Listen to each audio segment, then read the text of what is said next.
Come on, YouTube. You can do it. I believe in you. All right. So we're finally live. Happy Tuesday, folks, or for those of you in Australia, Wednesday.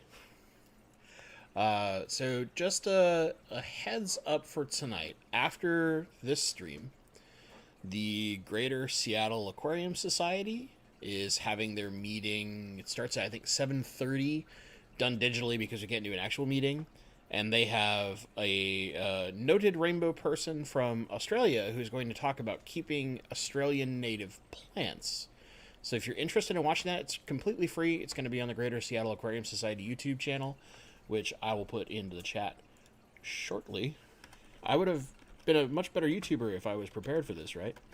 And actually had this link just ready.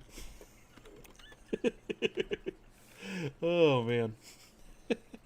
So yeah, I'll put an extra link. There was one on the community tab, but just in case, this is for the GSAS Tuck later tonight with Dave Wilson. He's a really cool dude. Just put that out there. Should be a kind of interesting talk because instead of talking about rainbow fish, which I can do on end, it's going to talk about keeping native Australian plants in the aquarium hobby, which I think is kind of cool. And since we have been doing things on Substrate and planted tanks, thought it might be a really cool thing for you guys to check out just for the short period of time while human malware ruins the world. All of our meetings are digital, so you actually can attend for free globally. We won't... I don't think the club is going to stream all their meetings. Like once they can go back to having actual meetings, I don't think they're going to stream them anymore. I think it was just planned to do this as a temporary thing because some of the speakers don't want their stuff out in public. Because they use that as a incentive to get clubs to bring them in as a speaker and stuff like that. But some of these folks have been really, really cool about it. So yeah, check that out if you're interested. It starts basically half an hour after the stream ends. All right, so we're gonna talk dirt. So last Saturday, so a couple days ago, right? I had the Substrate 101 for dirted tanks come out. And it's well known that I am not a personal fan of doing dirted aquariums. However, there are several people who are really, really good at them. And there's a lot of great content out there. But it's important to understand where dirted tanks are good and where they are... potentially really, really a nightmare scenario. I'm on the nightmare scenario. Like the one time that I tried dirt, it was a absolute disaster, and I've never gone back. Although pretty soon I will be probably forced into doing one, and that is the other part of what I want to really talk about tonight is mineralized topsoil. Okay. I'm not going to do, I will do a full video on how you do this, but I want to briefly talk about this process. There's a really great article out there on the planettank.net on doing this, which I'm basically following that method, and that's from some folks that are actually up here in the Seattle area who are really, really good. They've been doing this particular method for, 2 decades. So... it's very well established, and what they're doing is you're taking not potting soil, okay? Specifically has to be topsoil. And then you're going through and you're straining it, effectively speaking, to get all of the, larger lumps and any kind of sticks or rocks, or pebbles, anything like that that's in that topsoil out. Then we're going to go through a process of rinsing that soil and subsequently mineralizing it. And I will go way more in depth in the video. I will actually show you the process when I get to doing this.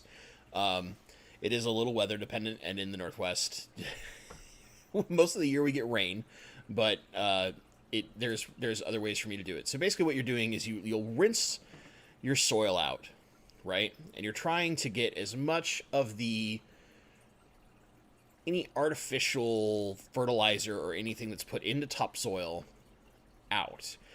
The reason why you don't start with potting soil is because it has too much, typically worm castings or peat or some of the other things that are added to act as fertilizers, that it's near impossible to do this correctly in a timely manner. Now, you rinse the soil, and then what you do is you've spread it out super thin on a tarp, right? And you're going to let it dry.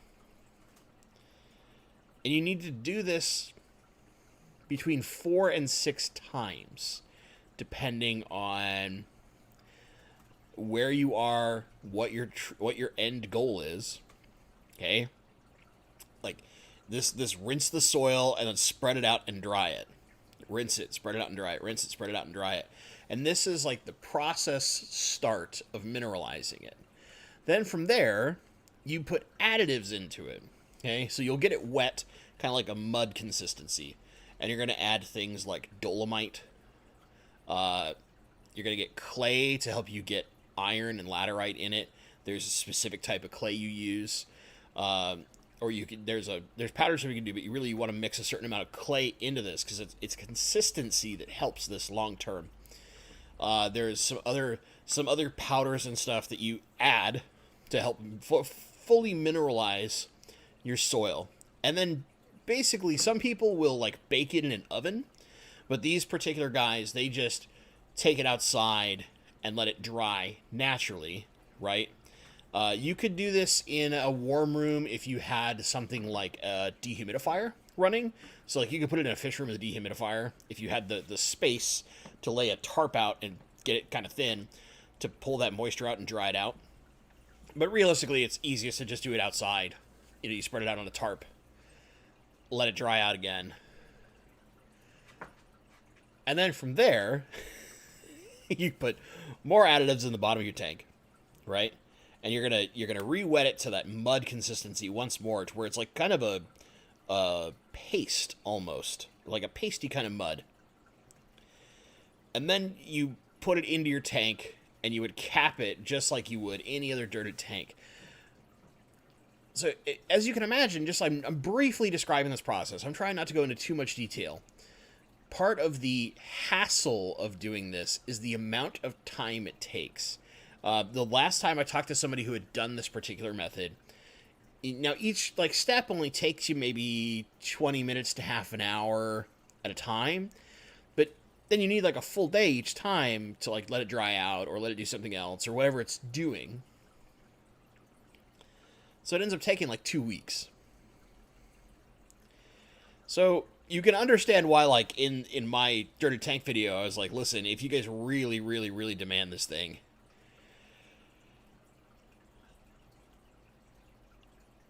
I'll do it. But it takes a long time. It takes a lot of work.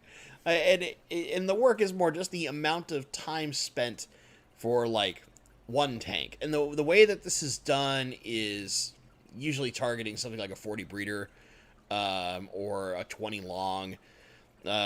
You want those, like, flat footprint type tanks. Although these guys, they do bigger tanks typically, not like 20 longs, because they want taller stem type plants. So they aren't like usually looking at 20 longs. It's just too short.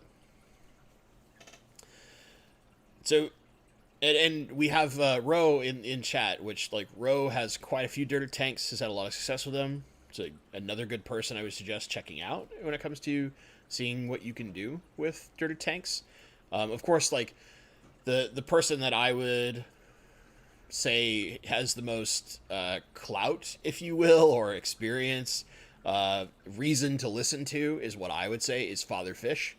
And you know, a lot of people will say like Dustin's Fish Tanks or a myriad of other people. I think like I linked basically 2 videos in my video that were not on my channel, which is Chung from the Water Box has like the best like 6-minute video that teaches you how to do a basic dirty tank. And then Father Fish, because he has done tons and tons and tons of stuff. And he's got a lot of things in there that are designed to take away a lot of the risk. Okay? Now, with this mineralized topsoil, part of why we do this process is it does take away some of the risk of generic potting soil. Also, you're not going to get a common problem you get with potting soil and dirted tanks is you'll get lots of tannins in the water, and your water is going to be like brown, like tea for a long time if you don't do it right. So it's one of those things where this process is done specifically for certain reasons, but you still have lots of potential problems if you don't do them correctly. So a lot of the things that I caution you on in the Dirted Tank video, which hopefully you all watched that. If you didn't, we'll get a short link to it here in just a moment in chat, and it'll be I'll pin a comment actually down after this live stream is done. So for those watching the replay, there will be a pinned comment with the link to that Dirted Tank video, and probably Father Fish's video and Chung's video. Just because I think they're great videos. So those are some of the things that, like, why that process of mineralized topsoil, which I think if you're going to do a true dirted tank, like the real deal, you want to be able to do CO2 in high light or low light and relax, mineralized topsoil is the best method as far as taking away risk and being super effective. But it takes a lot of time. So what are some other problems we can run into with dirted tanks that I didn't talk about in my video? I talked about breaching your cap and how that can be really, really dangerous. Well, one thing we need to keep in mind is certain fish and even certain snails can lead to a cap breach. So anything that loves to really dig into sand, loaches, your earth eaters, several types of cichlids, and with some regard, not as much, but certain corydoras, some are more diggy than others. They're going to dig more. Yeah, diggy, that's a new word. Just deal with it. Just making stuff up over here. Certain types of fish are going to dig more. And those are the fish you want to avoid in a dirted tank, unless you have a really thick cap. So, I don't intend to talk too long on this topic today. Just like, there's a couple little things I really wanted to include that I know aren't in the video and get us rolling. And that way, if you guys do have questions about dirted tanks, while I am definitely not the best dirted tank person, I know what I'm supposed to know about it. I had one horrible experience, and ever since I was like, I don't want to do it again. I want to be lazy, just let Aquasoil do like 95% of the work for me. Because I'm a slacker.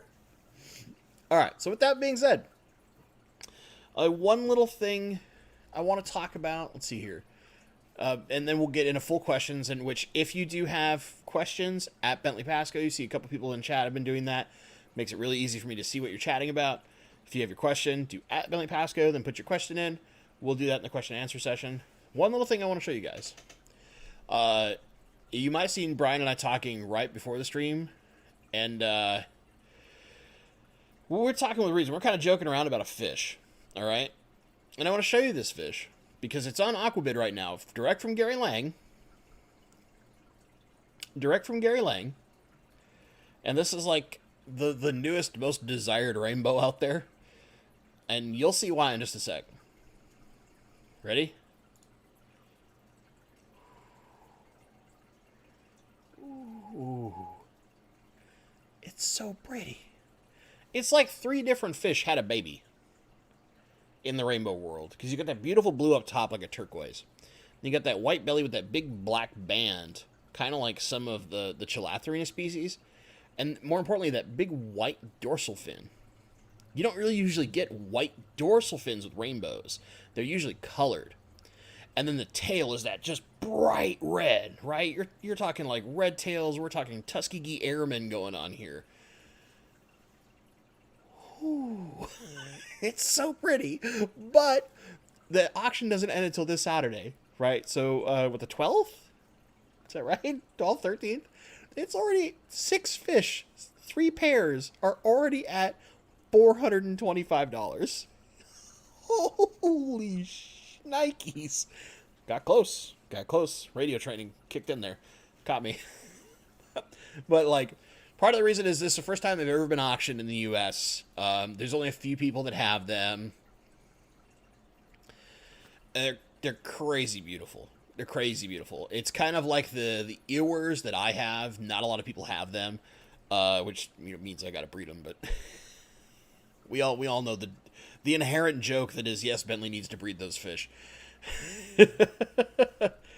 And yeah, for those who do have them, like Hoon Aquatics, who's in chat, Hoon Aquatics has some. I'm super jealous of him. I know a guy locally who's got them.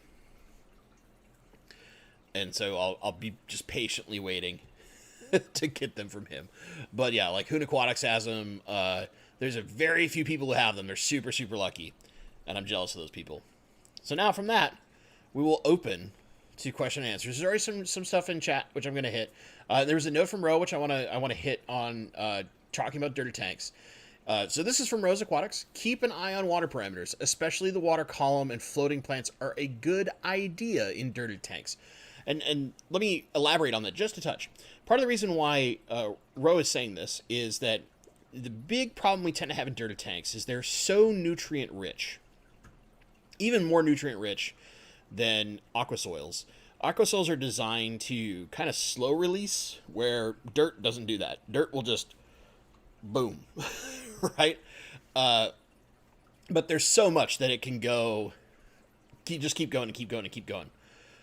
So you can run into ammonia spikes, nitrite spikes, nitrate spikes, where just tons of stuff will get in the water, and it can be very deadly to fish, or be huge algae issues. You just get algae outbreaks like crazy because there's so much available for them to capitalize on. Okay? So that's one of the reasons why Rose mentioning, like, you really need to watch your water parameters, especially in the first typically 2 to 3 months of having a dirty tank. I've seen lots of people that say, like, don't put fish in it for at least 2 months unless you're extremely experienced with a dirty tank. And part of that is just because that's when these kind of spikes are most prevalent, and you really want to let your plant settle in completely, get super dense, and try to balance that potential out so that then it's nice and safe to just put fish in. You don't have to worry about them getting sick. Or, worse. Just getting absolutely nuked. Which is scary, scary, scary time, right? Okay. So with that being said, the next question, almost right away after that, was from Jeff in New Hampshire. Evening, Billy Pasco. How would you grow Java moss as fast as possible? So I gave a tip away about how I grow moss when I'm really trying to grow it in a live stream, I think. I don't think I put this in an official video. It was a live stream question very similar to this about moss. So the way that I have had the most success with Christmas moss and Java moss, these two specifically, you can apply this to a lot of mosses, by the way. Anything that has the more common moss shapes. I wouldn't look at this for something like the really rare mosses like boost moss or stuff like this. But what I like to do is take a sponge filter, okay? And I want to purposely, toward the top third of the filter, get my moss to embed itself into the filter. Why, you might ask? Okay. So moss tends to have the most success when it has light flow continuously going through moss, because that prevents detritus from building up. You might think about, well, if it's on the sponge filter, pulling all the detritus in, isn't it going to build up? That's why we only put a little bit, right? We're only doing that top portion. And we got to make sure our air stone is down toward the bottom of that filter, so that a majority of the pull starts low and toward the middle, under the moss. So that flow is going down there, and where the moss kind of helps clog the filter a little bit, so that all that detritus is getting pulled down into the lower portions of the sponge. And that flow helps that moss move, helps it keep clean, and more importantly, moss in a little bit of flow with a reasonable amount of light, not a lot. We're not trying to go high light here. We're trying to go like the high end of low light or the early stages of medium light. I particularly like using a 20 long. And I had a Fluval 2.0, but I dimmed it down to like 25% or so. I dimmed it down quite a lot. You don't need CO2, but CO2 really helps to make moss grow fast. And you don't need a lot. You need very little. Like a 20 long, 1 bubble per second is plenty. You do not need much more than that. And then beyond that, what you want is the type of fish that will naturally go in and lightly agitate that moss. So shrimp are great. You can do this in a shrimp tank. Small Corydoras like Habrosis, Pygmy Cories, all those little guys that are going to kind of get in there and graze for stuff off of that moss. Trust me. You're basically creating a small symbiosis with the moss and the wildlife that helps the moss grow. Now, in my case, I have grown out... What did I take? I took a giant portion of moss to the co-op at one point that I'd grown out a sponge filter. And this is the first time I'd kind of revealed this trick to some of the co-op staff. Because they asked me, how are you getting this moss this clean and this nice? This is like the nicest Java moss they'd ever seen. They asked me if it was Christmas moss at first. It looked that good, right? Well, I told them my secret. So now you have my moss secret. For your basic mosses, sponge filters. Attach them to sponge filters. Now you could do it on wood and have like a canister filter pushing flow over the top, right? So that detritus doesn't build up and kind of create like a river system, but just not too much flow. You don't want to like fling it all over the place, and you'll get a similar effect. The other thing that helps you, surprisingly, is actually being overly dense with your fish, because they'll respire more natural CO2, and the moss will handle that. Just a little food for thought. There's my moss trip. Same diff. It's the same thing.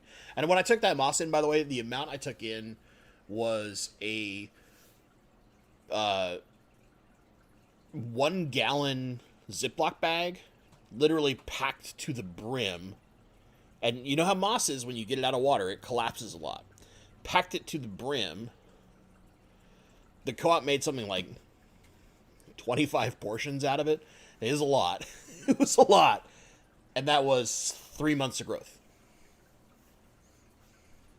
3 months. Which, you know your moss, that's not a lot. Pretty nutso. Now, there might be some factors in there that I wasn't paying attention to. It's just, this is the set of things I did and how it worked out. Alright, so let's go Giants 98. What was the horrible experience with a dirted tank? I feel like I need to tell this story in the mineralized topsoil one, but I'll tell it. So I tried a dirted tank, and part of this is my fault. Maybe it's underestimated. I underestimated how much dirt I actually had going into a tank. So you usually want like between an inch and an inch and a half of dirt. And I probably ended up with about 2 inches.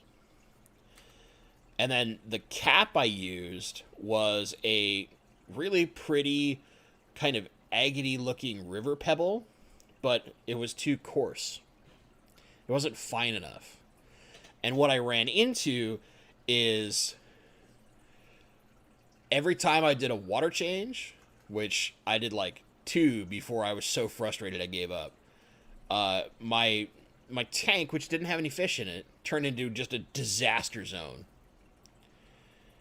And it would take several days for my filter to handle it, and then I had to like hardcore clean my filter out because it'd have so much basically like silt from fine dirt getting into it.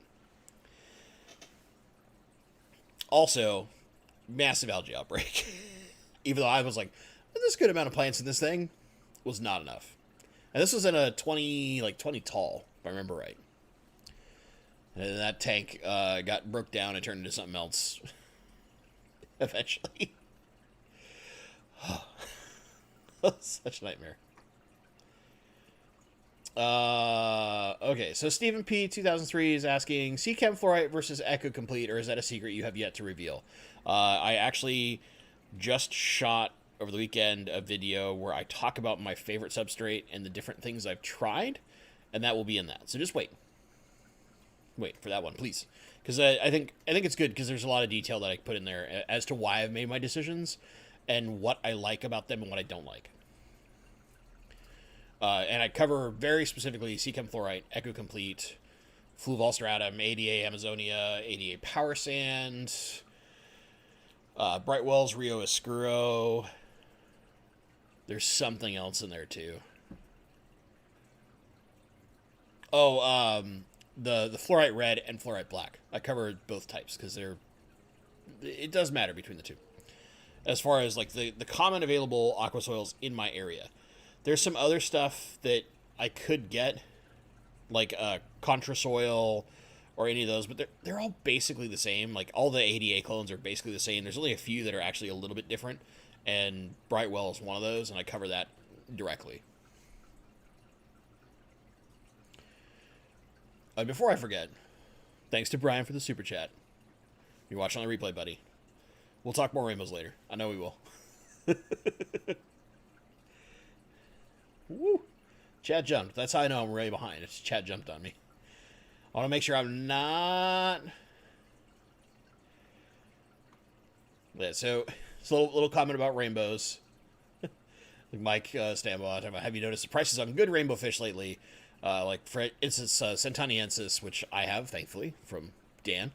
Eric Bodrock sold some, and they went for $250 for 3 pairs. Yeah, I mean, when you get really, really good rainbows from the right people, there's a lot of people who are out there trying to get them from those people, so you end up kind of paying a premium on them. But if you know what you're doing, you can get so many babies out of those fish so fast that it's worth it. It's just growing those babies up that is the problem. So you'll pay for like 6 fish, but then if you're really good about it, those 6 fish within a couple of months will produce you like 100 fish. And realistically, in the end, you know, you've paid like $2.50 a fish, right? Which is not bad at all. So yeah, this is kind of what's there. Max Fish, hi Bentley, my 500 gallon just finished its leak test. 500 gallons. Wow. I'm a little jealous of that thing. Max, I might have you like shoot me an email about that bad boy.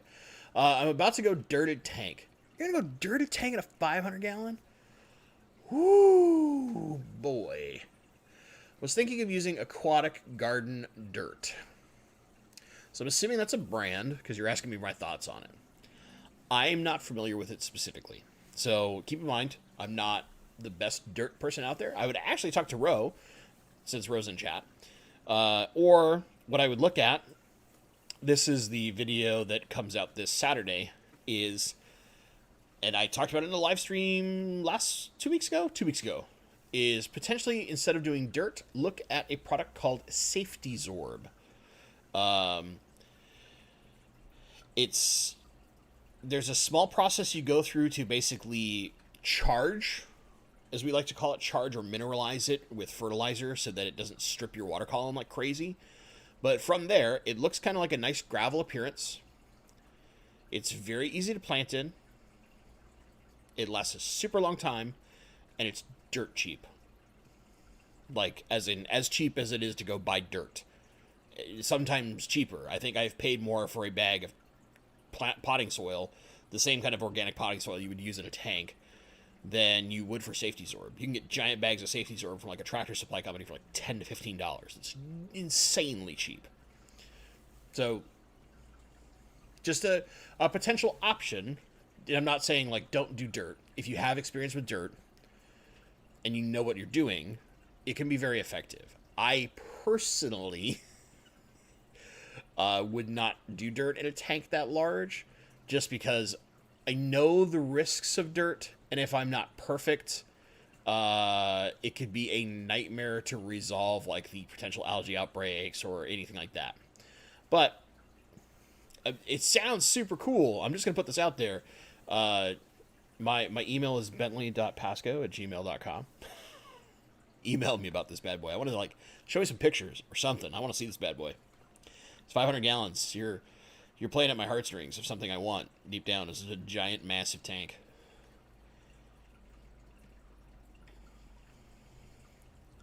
Jessica Taylor saying that I've accidentally done that with my Java Moss sponge filter. I didn't realize it was doing a thing. Very cool.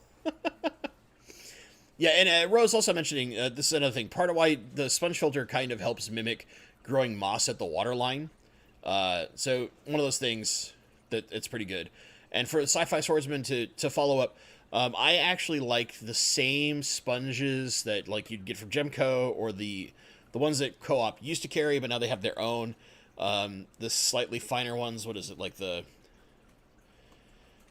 P15 or whatever. They have such a weird name that I hate, but I like those in particular. But yeah, a coarse sponge is good too, just because it's really easy for the moss to grip into them. Moss is good at gripping into a lot of things, so just I would not go with like a like those Swiss Tropicals super fine Poré foam. I would not use that. You want something that's like either 30 or 20 PPI, some of the a little coarser, but it does not have to be super coarse. Okay, it doesn't have to be like the Aquarium Co-op sponge level coarse, but it can be very successful on that size sponge as well.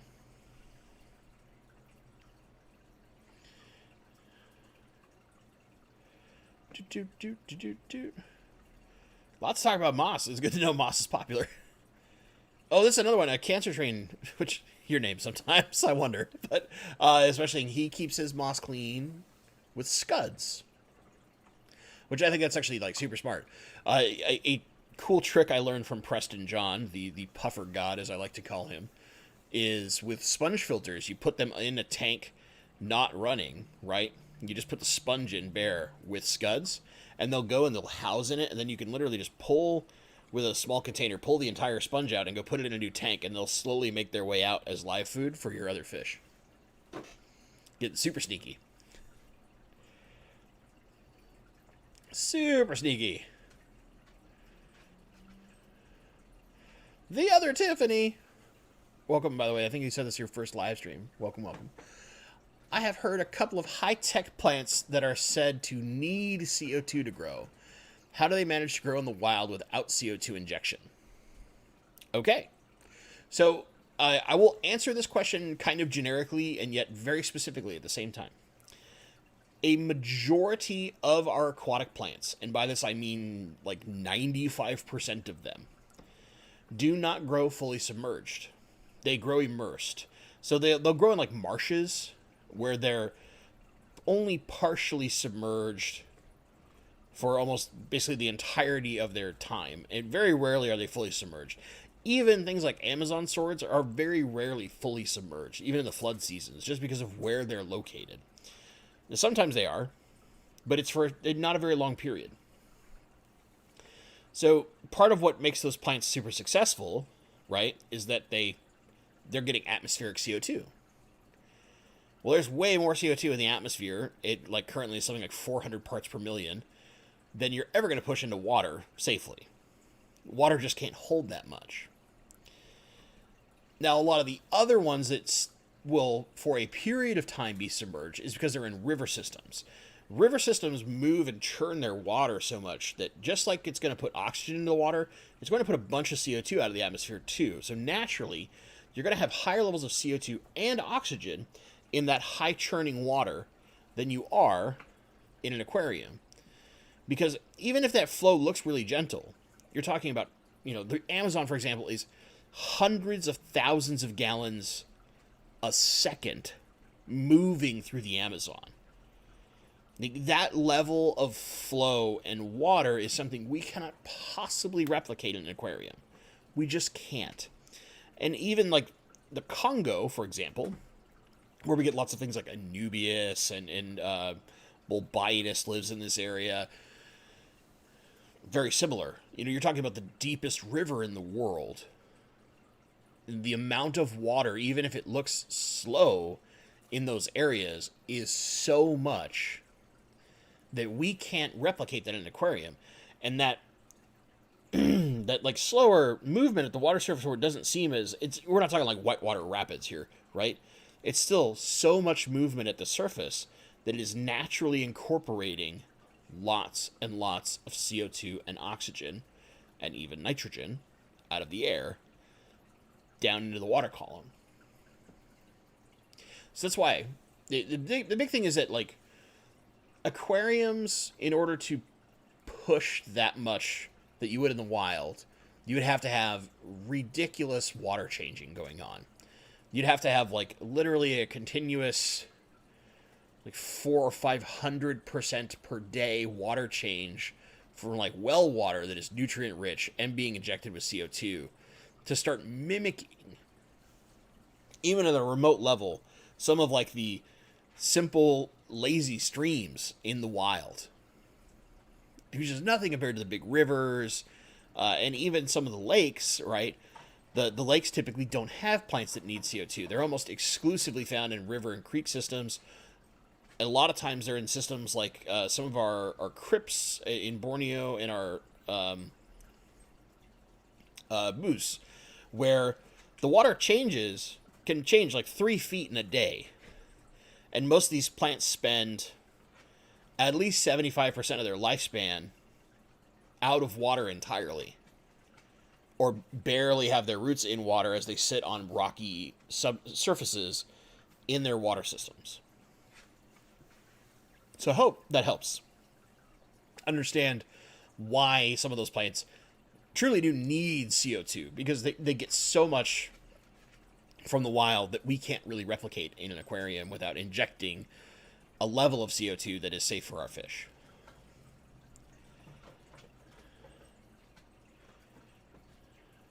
Sandy Cheeks, what is the lifespan of a dirt tank? So I would say the safe, simple bet is 2 to 3 years with the amount of minerals that are in it naturally. By then, if you have a pretty dense planted tank, you're probably going to use a majority of the nutrients that are there, and from there you need to really supplement with things like root tabs and stuff to keep the root level nutrients going. That being said, there are plenty of people, I'm sure, that will tell you, I've had this dirt tank going for X number of years. The big thing you'll see, and I don't want to throw shade at anyone here, but the older a dirt tank gets, the more you will start seeing old growth struggling in a plant and only the new growth looks good. And you might start seeing the plant density start to thin out a little bit because the nutrient level isn't there anymore.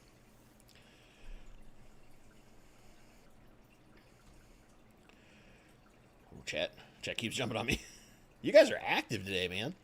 Last week, chat was not this active. I caught up really fast. Today, we're very busy, which is great. I love it. I love it. I love it. Try to get back where I was. I sure got lots of back and forth chat, which I love. Hi, Papa Lima. From Trey. Best low-tech carpet or cheapest CO2 system for a beginner if there is no substitute for a high-tech carpet. Honestly, the best low-tech carpet is going to be like Pygmy Chainsword. Or, you could also do Liliopsis braziliensis. Sometimes it likes to be finicky, but for the most part, the small micro swords that look like grass are pretty easy.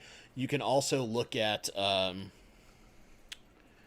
Hydrocotyle tripartita, the Japan clover. That's actually like really easy to be successful in a low-tech tank. It just needs good light. But don't push too much light, you'll start getting algae. So you get this like fun balance you got to play where it's like you want to give it good light, but not too much. It's like, and as far as CO2, you don't have to go really crazy with a really expensive regulator. You could do like some of the paintball systems, but I think you'll find if you buy a decent regulator, like the basic CO2 art regulator, I think is $120 or something like that, or $100.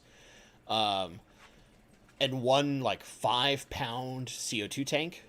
But honestly, like the bigger the tank, if you can get a tank used, that's my biggest suggestion. Like find somebody who's got one from like an old kegerator system or something where you can just take it in and exchange it out at like a central air supply or central welding supply, not central air supply, or like a brewery place that does CO2, where they do cylinder exchanges, and then you just get a brand new certified tank anyway for your old one. You'll find that initial investment is a little bit, but it's not as bad as like a GLA or something like real crazy where you're gonna spend like $200, $300, right? You don't need to go that nuts. You can get like the simpler CO2 arts, or like I said, I think $100. Aquatech makes an okay one as well. You can even do like some of the Milwaukee Instrument stuff, although they tend to have issues when they get low pressure in the tank where they'll just gas everything off, and it's very risky, which is why I tend to not suggest those things. Just like the like $40 regulators you can find, or $40, $50 regulators on Amazon, they do the same thing, which is why I tend to steer away from them. But we'll suggest them for people who do a plant-only tank where they don't intend to keep any livestock whatsoever, which I've seen those. Seriously, people do that. There are some crazies out there that love their plants and don't care about livestock. Those are the cases where I think that's okay. But otherwise, like, just invest that little bit, and you'll find that will last you a long time. Most of those regulators, once you start getting that like $100 threshold of like nicely designed ones, they're good, and they last a long time. It's worth that little bit of investment, because then from there, the upkeep of CO2 is extremely cheap. Like, I think I fill my 20-pound tanks for $25, and I've got one of my 20-pound tanks runs 3 different tanks, and it takes 9 months before it goes empty. And I got that tank for, I think, $60 used off of Craigslist.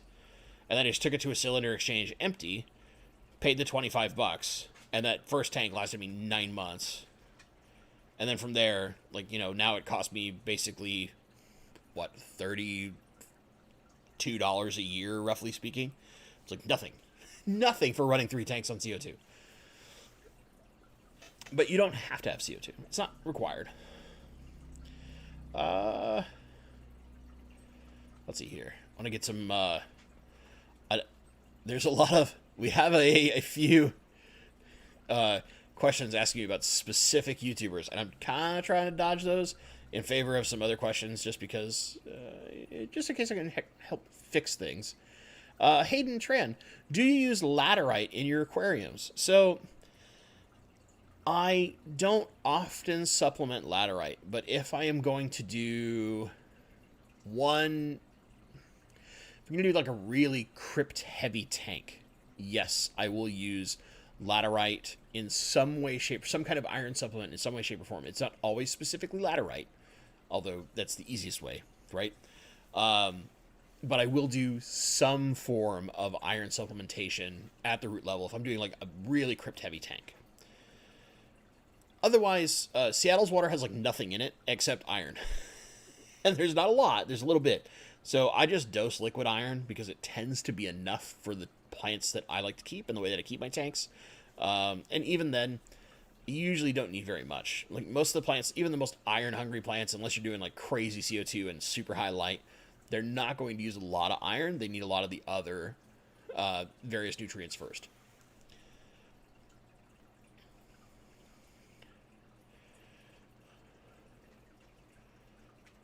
Hello, folks that are joining. I promise I'm not ignoring you, but fishing for questions.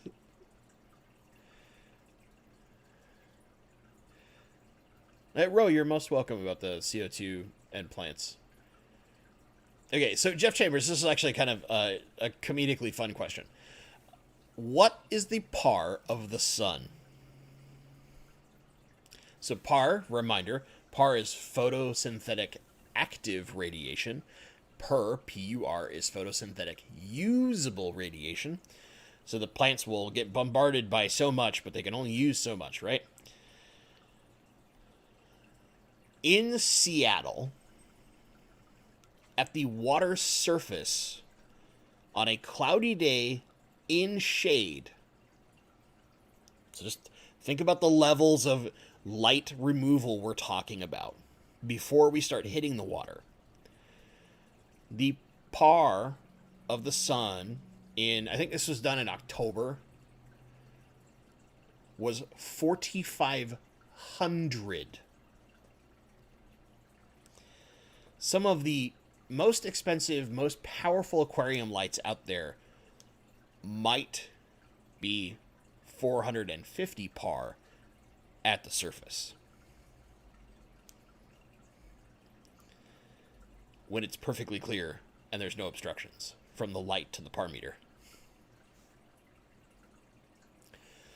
The sun is a very, very, very powerful light. It is nutso. It's nutso.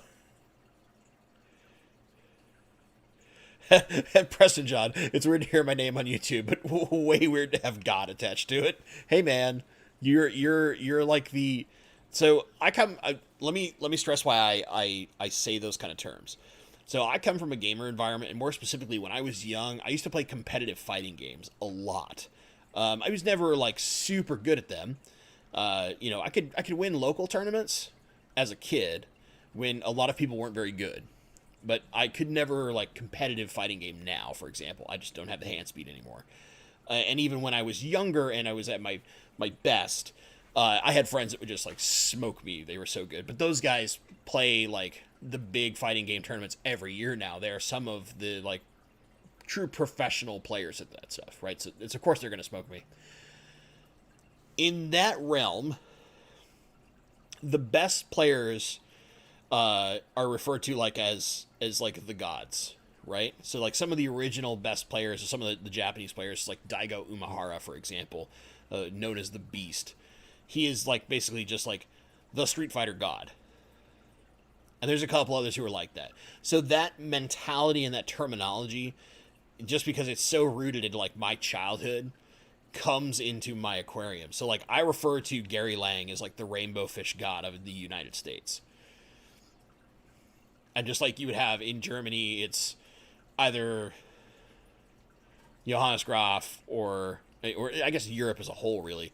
Or like, Wim, if you're talking Suda McGill's examples, right? I would refer to them as like the rainbow gods. Like, Eric Bodrock is like a catfish god, right? Like, that's just how I work. Greg Sage, live bearer god. That's the way my brain works. You, my friend, you are like one of, what? 3 people known to captively breed Shotodenai puffers and start spreading them around to other people to try and figure it out in great success levels. Welcome to that title, my friend. That's just how it works. That's how my crazy brain works. BCR Aquatics. I have a 4-foot tall, 110 gallon with 4 foot, not 4 foot tall. I was supposed to go, that's a tall tank. With plants and nanofish. Black diamond blasting sand. What's the best way to get ferts to my Aponegitans, Crypts, and Jungle Val? Root tabs. Root tabs. Nice and simple. Super cheap. Just put root tabs under stuff. Pick your tab of choice. Like, you can get the aquarium co-op tabs super cheap. I personally prefer the non-gel cap tabs just because they're easier for me to plant. Because I'm a fumbling dum-dum. And I'm not very good at planting those because they're kind of floaty. But I like how cheap they are. I would rather have them at that price point, but I'm bad at using them. So I use like Seachem's tabs, or there's it's like Aqua Verde Grow tabs are like really, really nice, but they're gigantic disc things. But they're super nice tabs. Just find whatever root tab works best for you. Use root tabs. You'll be great. Do them every like 2 months. You should be just fine. Texas Fish. Would adding safety orb to dirt from the backyard work to stabilize things? It very well could, because safety orb is going to soak up a ton of nutrients that hit the water. So like you could use safety orb like a cap and give it time and let the safety orb act as your absorbent to get a lot of that excess nutrients out, and let it effectively charge itself off of the dirt. I mean, you could definitely do that. I don't know if it's a perfect solution. I've never tried it, and I will be frank, I don't know that I want to try it, because if I'm going to do a dirt tank, I just want to do it once. I don't want to do like 7 dirt experiments. This is just not my jam. Maybe Ro could give you a good answer, though. I'm casually plugging Ro's channel. It's kind of like Ro. What can I say? Whoa, my chat, like, is having a heart attack on me. Okay, there we go. I got a couple super chats I want to make sure I get to, and then I'll go back to questions. So John Morgan, $5 for remineralized topsoil supplies. It's not so much the supplies, it's just the time. Oh my god, the time. And then Jeff in New Hampshire, par of the moon or I'm unfollowing. Oh god. I have no clue what the par of the moon is. I don't know that anyone in my club who has messed with par meters has actually tried to figure out the par of moonlight. I would imagine that it is probably like at the surface on a clear night where you have like a full moon, probably something like 300 to 400 par. Just a guess, shot in the dark. But yeah, I don't know. The sun is most generous with its radiation. You are truly correct, Ruth. Pete Berlinski, do you find pink Crypt extra sensitive? Yes, they're jerks. They are. They melt super easy. They don't come back as easily. If you can get them potted as opposed to in a tissue culture, it's a lot easier to get them stable. So like when places like Co-op have the potted ones, there's a few other places that will carry them potted, but not many. Most of them try to do the tissue culture. It's a lot easier. It's less of a hassle. Stephen P., have you ever messed with those Sarah CO2 dissolving tabs with diffuser kits? Do they make any difference versus no CO2? Do they make any difference? I mean, yeah, they're going to make some difference, but not as much as, like, actual injected CO2. I think you would maybe end up getting, like, the akin of about 5 parts per million out of those, roughly speaking. I've never tried them. I probably should at some point to see, like, how much you get out of it, but it can't be much. It really can't. It can't. I just don't believe. I mean, maybe, but, you know. There's a few comments in here I want to note. People who've used Echo Complete as their cap on dirty tanks, which I think is actually really, really smart. But you have to like the look of Echo Complete. A lot of people will use dirt because they don't like the look of aqua soils, so they want like sand or gravel on top, which is where Safety Zorb could work because it looks more like a gravel. Sakana Katana, what substrate would you use for a tub? Does keeping plants, fish outdoors make a difference in your substrate choice? I think you're more likely to have success with the types of plants that don't need to be fully planted but can float and are huge, like nitrate and growth hounds in outdoor tubs, just because there's so much extra sunlight that you're likely to encounter lots of algae issues. However, if you wanted to do something in a tub, basically anything you would normally do in an aquarium, like you could use Echo Complete, you could use Fluorite, you could use ADA Amazonia, you could do whatever. Me personally, I would probably just look at Echo Complete because it's simple, and maybe mix it with Fluval Stratum or Brightwell's Rio Oscuro, or one of those two. If I was trying to do it fast, I would do the Rio Oscuro because it doesn't leach any ammonia like a lot of the other clay-baked products do. But that being said, like, I would mostly keep to like things like guppy grass or hornwort where I can float them, or actual true like floating plants, just because it's less hassle and will over time provide way more cover because it can grow a lot faster because it doesn't have that requirement of being rooted.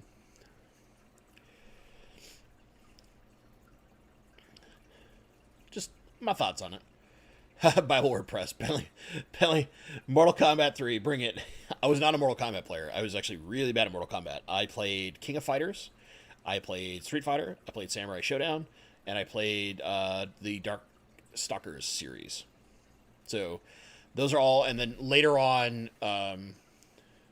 toward the end of when I played fighting games, so like really late high school, early college, was Guilty Gear and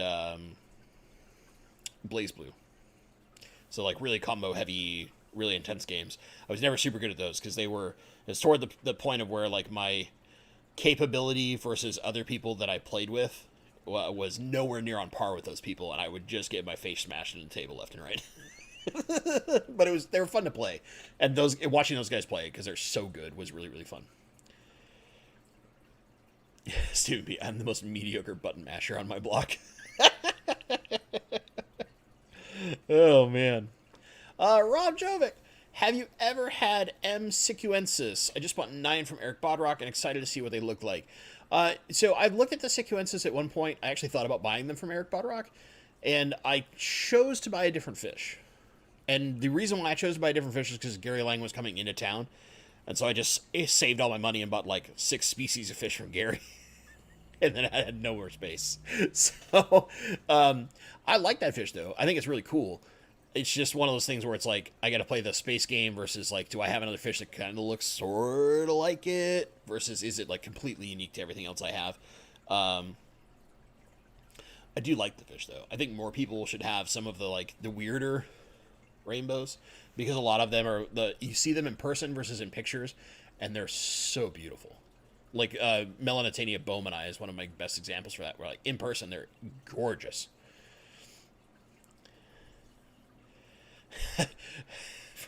From Sean while he's heading out to work, it's like, remember everybody, set up a shell dweller tank. 3 for you, Bentley. the shell dweller super fan, man. That guy is he's the best shell dweller guy. We talk about shellies regularly over email. It's kind of funny. Wow, a member? What is this nonsense? Thank you, Jackson Tax. Welcome to the unnamed member club. I gotta figure that out. I got new emotes I gotta get done here soon. One of which is gonna be Popolimo. Might be 2 Popolimos, but yeah, I'm gonna have some new art going on order here shortly. I just gotta get images to act as the base for the artist to kind of cartoonize. Chevy Fish, what is your preference and why between clay kitty litter, safety zorb, and pool filter sand? Safety zorb, 100%. Let me explain. Way less dirty than kitty litter or pool filter sand, so it doesn't require nearly as much work to rinse. 2, I like the look of it a lot more. I don't need to cap it like I do with kitty litter, and pool filter sand can lead to lots of algae outbreaks in my particular water. There's lots of cyanobacteria or just like green algae in the sand that you will get here in Washington with pool filter sand. It is my curse with pool filter sand, which is what has led me to really hate pool filter sand. And that's just my water. Safety Zorb, I love the look of it. Like, I think I still have it. Yeah. Here, I've got a picture of Safety Zorb here. Right? Just look. It looks like a gravel. It looks like a nice gravel. But you can easily plant in it because it's fine. Right? And if you do it right, it's an excellent alternative to an active substrate.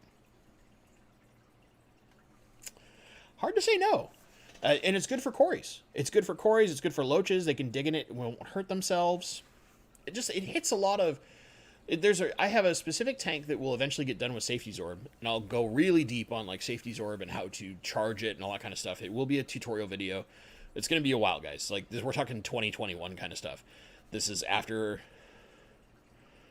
a lot of changes inside my house have to happen. But I'm trying to get them done. Just human malware is the worst. But it ticks a lot of boxes for me, and this maybe it's a personal opinion because it's an appearance that I really like, where like clay kitty litter is, you need a cap and you got to do some extra work and you got to rinse the heck out of it. Pool filter sand, you got to rinse the heck out of it, and it looks nice if you want that like white sandy beach look. But I like more like riverbed and lake bottom kind of looks, where you tend to have more dark and not light. And I keep rainbow fish, so like dark substrates are your best friend, and light substrates tend to wash your rainbow fish color out. So it's like, ugh. Some other fighting games there. I did play a lot of Killer Instinct. Actually, Killer Instinct 1, I used to own a Killer Instinct 2 arcade cabinet in my downstairs. So there's a really early fish room tour where you can see I have 2 arcade cabinets in my fish room. Those were the last 2 I had before I sold them. And one of which was Killer Instinct 2. But I used to play a lot of Killer Instinct 1. I was a Jago main. And I played Orchid as my off. And then there's also people talking about Primal Rage. I remember Primal Rage. I remember it being really fun. I remember being really bad at it. Yeah, I just was never good at that game. I'm gonna make sure I didn't mess anything else in here. So we're getting close to the end here. I'll probably do like 1 or 2 more questions if I can find a couple. Oh, Mr. Singh. Hey, what's up? Welcome back. How large should I let my Cardinalis shoots grow out before cutting them off the main plant? And where should I cut them? Okay, so Cardinalis gets a little funky.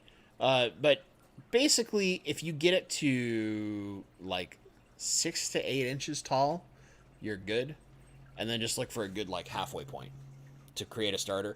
What you want is you want your trim to be 3 to 4 inches, so you got good room to put it down into the substrate, and then just let it grow from there.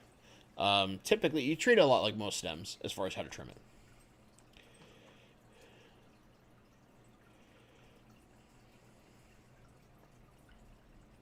it. So Chevy Fish Safety Zorb is definitely not inert because it has a exceptionally high CEC. The only difference is it's not going to buffer. Okay, so it's not going to buffer your water, but it will strip tons of minerals out of your water if you don't charge it.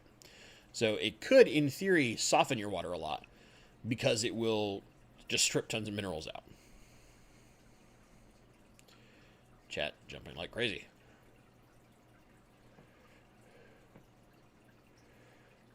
Color guppies. What about bentonite? I've heard about it being used in aquariums. So bentonite is used as a supplement. It's usually to harden water. I think it's a calcium source, isn't it? To remember what there's a specific reason. I've personally never used it. Oh, it's montmorillonite. Sorry, I'm used to the montmorillonite name. So bentonite or montmorillonite clay is a calcium source. So you use that instead of crushed coral. You add it basically underneath. You don't need very much of it. It provides a ton of calcium for quite a long while. Yeah, it's exactly as the Zen Ginger has it. Is Safety Zorb. You can find it at like Tractor Supply Company. If you're in the Midwest, Menards, you'll probably carry it. Any kind of place that caters to more rural areas, so like feed stores and stuff like that, that happen to carry things for working on tractors and stuff, will almost assuredly carry Safety Zorb. Do not use Oil Dry instead of Safety Zorb. Use specifically Safety Zorb. It's a lot safer. And then let me give you guys, because we're almost done here. Oh, it looks like we started something in the GSAS. So, for those who want to go see it, boom. There's a link to the Greater Seattle Aquarium Society's YouTube channel. They have a live stream of their monthly meeting featuring Dave Wilson, who's a rainbow fish person, is going to be talking about keeping native aquarium plants from Australia. So native Australia plants in aquariums. His talk is all about that tonight. I will try to drop in and out of chat. I have a bunch of stuff I have to do after the stream, but I'll basically be kind of like half on my phone while I'm doing that stuff. So you might not see me chatting very much, but Dean's Fish Room's already in there. So just don't ask too many questions of specific people, but enjoy the talk because it's really good. The real stuff I think kicks off at like 7:30, but yeah, they've got some early stuff going on right now. So feel free to jump over there and enjoy. Thank you so much for all of you that are here. I really, really appreciate you folks showing up. Rob from the Aquarium Guys podcast. I'm actually going to be on their podcasts relatively soon. Thanks for the super chat, man. Looking forward to the show. We're trying to figure out exactly what we're talking on. We're actually brainstorming for a little bit yesterday while I was editing video. knows? But yeah, so look forward to that. If you haven't seen the Aquarium Guys podcast, I will be on an episode of that relatively soon. As always, guys, thank you so much for watching. Go check out the stream for the Aquarium Society in Seattle. I'm telling you. And stay awesome. I love being a weirdo. Let's end.